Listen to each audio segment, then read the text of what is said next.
ДТП-ға түскен кезде не істеу керек? Осы тақырыпты талқылайтын боламыз. Сіздер мен заңгер Шыныбаев Марғұлан, біздің каналда қалыңыздар. ДТП болған кезде не істеу керек? Яғни жол көлік оқиғасы болған кезде не істеуіміз керек? Осы туралы тақырыпты талқылайтын боламыз. Сіздермен бірге заңгер Шыныбаев Марғұлан, каналда қалыңыздар. ДТП бәріміз үйреніп қалған сөз, қазақшасы жол көлік оқиғасы. Жол көлік оқиғасы болған кезде не істеу керек, қандай әрекеттер қабылдау керек деген сұраққа бүгін жауап беретін боламыз. Бірінші кезекте Қазақстан Республикасының үкіметінің 2014 жылы 13 қарашада бекітілген қаулысы бар, номер 1196. Осы қаулысына сәйкес, 7-ші бөлімінің 2-ші тармағы бар. Сол және осы тармақшаға байланысты, осы бөлімге байланысты, егер жол көлік оқиғасы болған кезде не істеу керек? Көлік құралын дереу тоқтату, бірінші кезекте, орнынан қозғалмау, екінші кезекте авариялық жарық сигнал беру, яғни аварийканы қосу, және авариялық тоқтау белгісін қою. Үш бұрышты бәрімізде белгіміз бар, сол авариялық сигналын беру.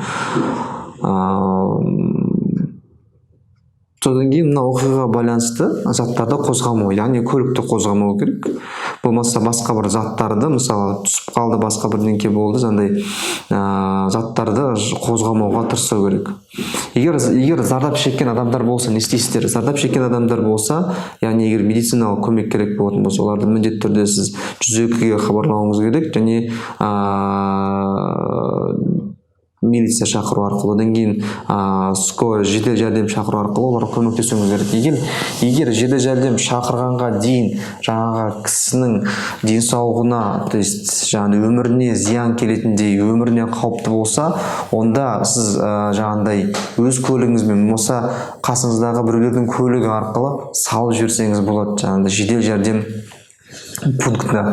Бірақ ол кісіні адамды апарғаннан кейін жаңағындай жол оқиғасы болған жерге сіз қайтып келуіңіз керек болады, яғни қайтып келуіңіз керек. Осындай ережелер бекітілген. Тағы дереу хабарласу ішкі істер органдарынан айттық.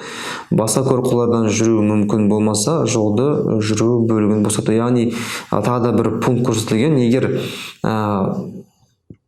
сіз жол көлік оқиғасын жасағаннан кейін басқа көліктер жүре алмайтын болса, онда жолды босатуға мүмкіндік берілген. Бірақ жолды босатпастан бұрын ол жерде сызбасын сызып, куәгерлерді алып кеп, жаңағындай бор болса бормен сызып, қай жерде қалай тұрғанын бәрін сызбасын жазып қою керек. Қолыңыздан келсе хаттама толтырған дұрыс, яғни қай жерде тұрып, қалай болған көліктің жаңа полицияға келгенге дейін. Ал полиция келгеннен кейін хаттама толтырғаннан кейін әрине ол көлікті бір орнынан қозғауға болады. Жол көлік оқиғасы жағдайда егер зардап шеккендер болмаса дейді. Яғни зардап шеккендер болмаса, сосын кейін екеуіңіз келіссеңіздер бір-бірлеріңізбен, сол кезде не істейсіздер? Негізінен екеуіңіз келіссеңіздер бір-бірлеріңізбен, бір-бірлеріңізге қолхат жасаңыздар, материалдық, моральдық шығындарың, претензияңыз жоқ деп, мысалы ондай болды, бір-бірімен кішкене соғысып қалып, былай немесі жоқ, бір-біріне претензиясы жоқ. Болмаса екіншісі адам бірінші адамға ақшалай берді, претензиясы жоқ. Сондықтан ондай кезде қолхат жазулары керек. Содан кейін басқа да зардап шеккендер бар жоқтығын тексеру керек. Егер бар болатын болса, жедел жәрдем шақыру керек ол кісілерге. Ол кезде уже жедел жәрдем шақырасыздар. Апаттық сигнал қосасыздар. Егер оқиға куәгерлері болса, олардың байланыс деректерін алып алыңыздар. Егер оқиғаны жандай көрген адамдар болатын болса, телефондарын, ұялы телефонды алып алыңыздар.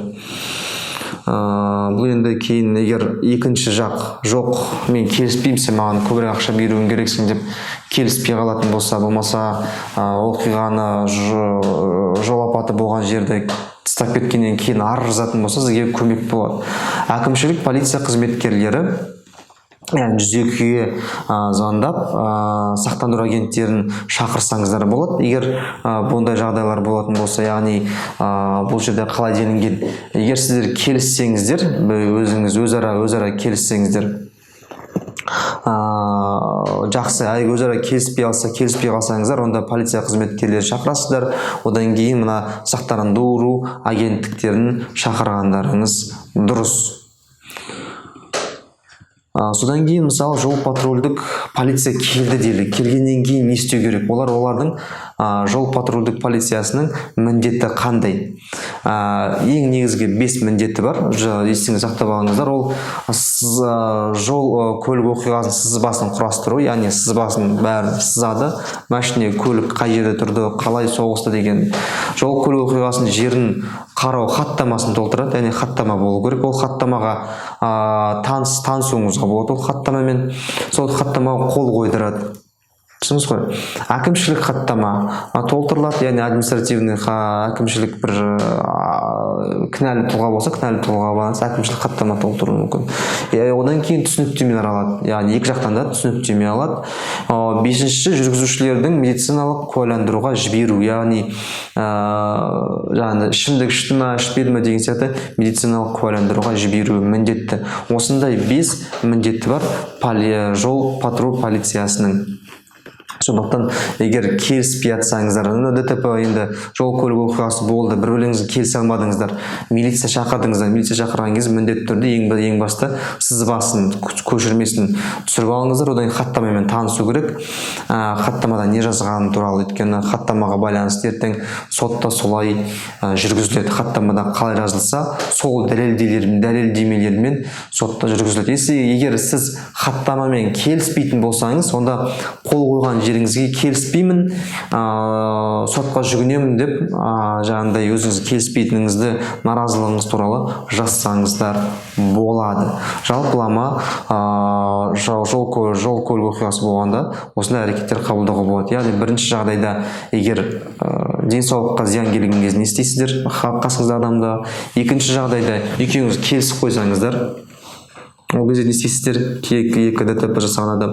Үшінші жағдайда жаңа жол полициясы келген кезде қандай міндеттер атқару керек жол полиция қызметкері? Осы 3 тақырыптың аясында бүгін түсіндірме жұмыстарын өткіздік.